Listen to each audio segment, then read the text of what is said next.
বিনা চিকিৎসায় মানুষ মারা যায়, তা নিয়ে পার্লামেন্টে কোনো কথা হয় না। নদীতে বাদ দেওয়ার জন্য কথা নাই, খাল খনন নিয়ে ব্যস্ত।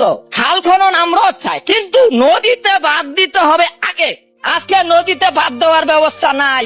আমার নেতা বরিশালের এমপি, আমার নেতা আব্দুল জলিল সাহেবের প্রতিদ্বন্দ্বী বিএনপির নেতা পাস করছে, আমরা তার পাশে ছিলাম। এখন সেই মন্ত্রী চায় নদীতে বাদ দেওয়া হোক বরিশালে, কিন্তু নদীতে বাদ দেওয়ার প্রজেক্ট চালু হয় না কেন? আমি বিএনপি বুঝি না, আমি আওয়ামী লীগ বুঝি না, জামাত বুঝি না, এনসিপি বুঝি না। এই দেশের রিক্সাওয়ালা, ব্যাংক শ্রমিক, কৃষক শ্রমিক, এই দেশের অসহায় মানুষ যদি তাদের অধিকার না পায়, আমি কোন দলের দালালি করতে পারবো না।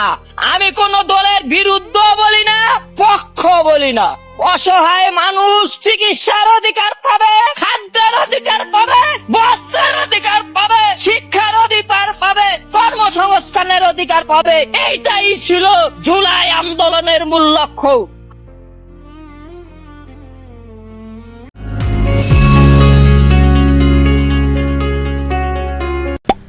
Subscribe to my channel and also press this bell icon.